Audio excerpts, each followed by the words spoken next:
ಅಧ್ಯಕ್ಷರೇ, ಪದಾಧಿಕಾರಿಗಳೇ, ಯಾವುದು ಅತಿಥಿ ಉಪನ್ಯಾಸಕರ ಪ್ರಥಮ ದರ್ಜೆ ಕಾಲೇಜಿನ ಸುಮಾರು 11,000ಕ್ಕೂ ಹೆಚ್ಚು ಜನರ ಸಮಸ್ಯೆಯನ್ನು ಮುಂದಿಟ್ಟುಕೊಂಡು 3 ದಿವಸ ಆಯಿತು ಅಂತ ಕಾಣಿಸುತ್ತೆ. ಪಾದಯಾತ್ರೆ ಮಾಡಿ ತುಮಕೂರಿನಿಂದ ಶುರು ಮಾಡಿ ಈಗ ನೆಲಮಂಗಲಕ್ಕೆ ಬಂದಿದ್ದಾರೆ. ಇಲ್ಲಿ ಬಹಳ ಮುಖ್ಯವಾಗಿ ಶಾಂತಿಯುತವಾದ ಮೆರವಣಿಗೆ ಮೊದಲನೇದಾಗಿ ಸರ್ಕಾರಕ್ಕೆ ಹೇಳೋದು. ಆಮೇಲೆ 16 ವರ್ಷಗಳಿಂದ ಇರತಕ್ಕಂಥ ಸಮಸ್ಯೆ ಅಂದರೆ ಬದುಕಿನ ಸಮಸ್ಯೆ, ಮಕ್ಕಳ ಭವಿಷ್ಯದ ಸಮಸ್ಯೆ. ಇವರೆಲ್ಲರೂ ಕೂಡ ಯಾವುದೇ ಒಂದು ಓವರ್ಲುಕ್ ಮಾಡಿ ದುಡ್ಡು ಕೊಟ್ಬಿಡಿ, ಕೆಲಸ ಮಾಡಿದ್ರು ಕಾಸು ಕೊಟ್ಬಿಡಿ ಅಂತ ಕೇಳೋದು. ಕೆಲಸವನ್ನು ಮಾಡಿ ದಕ್ಷತೆಯಿಂದ ಅದಕ್ಕೆ ಸಿಗಬೇಕಾದ ಫಲ ಬೇರೆಯವ್ರಿಗೆ ಸಿಕ್ಕ ಹಾಗೆ ಸಿಗದೇ ಇರೋದ್ರಿಂದ ಮತ್ತು ಮುಂದಿನ ದಿನಗಳಲ್ಲಿ ಮಕ್ಕಳ ಭವಿಷ್ಯಗಳು ಮತ್ತು ತಮ್ಮ ಭವಿಷ್ಯಕ್ಕೂ ತೊಂದರೆ ಆಗೋದ್ರಿಂದ ಈ 11,000 ಪ್ರತಿನಿಧಿಗಳಾಗಿ ಇವತ್ತು ಪಾದಯಾತ್ರೆಯಿಂದ ಸರ್ಕಾರಕ್ಕೆ ಮನವರಿಕೆ ಮಾಡೋಕ್ಕೆ ಬಂದಿದ್ದಾರೆ. ಅದಕ್ಕೆ ನಾನು ಆಮ್ ಆದ್ಮಿ ಪಾರ್ಟಿಯ ಸಂಪೂರ್ಣ ತೀರ್ಮಾನ ಯಾಕೆ ಮಾಡೋದು ಅಂದರೆ, ಇದೇ ಥರ ಕಾಸು ಗುತ್ತಿಗೆ ಅಥವಾ ಅರೆ ಗುತ್ತಿಗೆ ಅಥವಾ ಸ್ಟಾಪ್ ಕ್ಯಾಪು ಅಥವಾ ಅತಿಥಿ ಏನಿತ್ತು ಅದನ್ನು 19,000ಕ್ಕೂ ಹೆಚ್ಚು ಜನನ ಡೆಲ್ಲಿಯಲ್ಲಿ 19ನೇ ಇಸ್ವಿಯಲ್ಲಿ ಕಾಯಂ ಮಾಡಿದ್ದೀವಿ. ಆಮ್ ಆದ್ಮಿ ಪಾರ್ಟಿಗೆ ಸಾಧ್ಯ ಇರೋದು, ಕರ್ನಾಟಕ ರಾಜ್ಯಕ್ಕೆ ಯಾಕೆ ಸಾಧ್ಯ ಇಲ್ಲ ಅನ್ನೋ ಪ್ರಶ್ನೆ ನಾವು ಕೇಳಕ್ಕೆ ಬಂದಿದ್ದೀವಿ. 19,000 ಜನ, ಇದು ಸುಳ್ಳು ಹೇಳ್ತಾ ಇಲ್ಲ ನಾನು. ಹರಿಯಾಣದಲ್ಲೂ ಸ್ವಲ್ಪ ಹೆಚ್ಚು ಕಡಿಮೆ ಆಗಿದೆ, ಪಂಜಾಬ್ನಲ್ಲಿ ಈಗ ಮಾಡ್ತಾ ಇದ್ದೀವಿ. ಅಂದರೆ ಎಲ್ಲೋ ಒಂದು ಕಡೆ ನೀವು ಬಡ್ಜೆಟ್ ಅಂತ ಏನು ಹೇಳ್ತೀವಿ, ದುಡ್ಡು ಅಂತ ಕಳ್ಳತನ ಮಾಡೋ ದುಡ್ಡು, ಕದಿಯೋ ದುಡ್ಡು, ಲೀಕೇಜ್ ಆಗೋ ದುಡ್ಡು, ಗುತ್ತಿಗೆ ಇಲ್ಲಿ ಕಮಿಷನ್ ತಗೊಳ್ಳೋ ಈ ಭ್ರಷ್ಟಾಚಾರವನ್ನು ನಿಲ್ಲಿಸಿದ್ರೆ ಖಂಡಿತವಾಗಿ ಇದು ಮಾಡೋಕ್ಕೆ ಸಾಧ್ಯ ಆಗುತ್ತೆ, ಯಾವುದೇ ಸಾಲ ಮಾಡೋಕ್ಕೆ. ಆಮೇಲೆ ಇನ್ನೊಂದು ಎಲ್ಲಕ್ಕಿಂತ ಹೆಚ್ಚು ನಮ್ದು ಯಾವುದೇ ಕಾಯ್ದೆಗಳು ಕಾನೂನುಗಳು ಕಾನೂನಾಗಿರಬಾರ್ದು, ಅನುಕೂಲಕ್ಕೆ ಇರಬೇಕಲ್ಲ. ಸಮಾಜದ ಹಿತದೃಷ್ಟಿಯಿಂದ ಕಾನೂನು ಇರಬೇಕೆ ಹೊರತು ಸಮಾಜ ಘಾತಕ ಕೆಲಸಕ್ಕೆ ಇರಬಾರ್ದು ಅನ್ನೋದು ನಮ್ಮ ವಾದ. ಇವ್ರು ಏನು ಮಾಡ್ತಾ ಇದ್ದಾರೆ ಈಗ 430 ಕಾಲೇಜ್ಗಳು 11,000 ಅಂದಾಜು ಕೊಟ್ಟಿರ್ತಕ್ಕಂಥದ್ದು.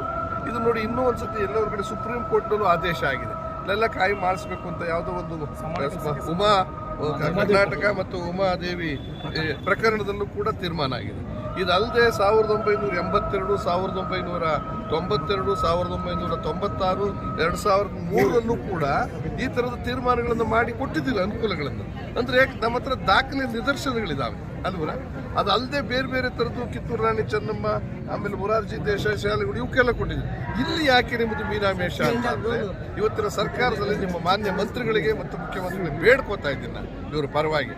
ಕೊಡೋದಕ್ಕೆ ಸಾಧ್ಯ ಇದೆ, ಕೊಡೋಕ್ಕೆ ಸಾಧ್ಯ ಇಲ್ಲ ಅನ್ನೋದಕ್ಕಿಂತ ಸಾಧ್ಯ ಮಾಡಬೇಕು. ನೀವು ಸಾಧ್ಯವನ್ನು ತಿದ್ದುಪಡಿ ಮಾಡ್ತಕ್ಕಂಥದ್ದು ಎಷ್ಟು ಸಂವಿಧಾನವನ್ನೇ ಎಷ್ಟೋ ಸರಿ ತಿದ್ದುಪಡಿ ಮಾಡಿದ್ದೀವಿ. ನಮ್ಮ ಕಾನೂನು, ಆಮೇಲೆ ಕಾನೂನಿರೋದು ಯಾರಿಗೆ? ನಮಗಲ್ವ. ಒಂದು ಕಾನೂನು ಸರಿ ಹೋಗಲಿಲ್ಲ ಅದನ್ನು ತಿದ್ದುಪಡಿ ಮಾಡಬೇಕು. ಆ ದೃಷ್ಟಿಯಿಂದ ಇವತ್ತು ಆಮ್ ಆದ್ಮಿ ಪಾರ್ಟಿ ಕೇಂದ್ರದಲ್ಲಿ ಕೇಜ್ರಿವಾಲ್ರವ್ರು ಮಾಡಿರ್ತಕ್ಕಂಥ ಸಾಧನೆಯನ್ನು ನಿಮ್ಮ ಕಣ್ಣೆದುರಿಗಿರೋದ್ರಿಂದ ನೀವು ಫ್ರೀ ತೊಗೊಂಡಿದ್ದೀರ.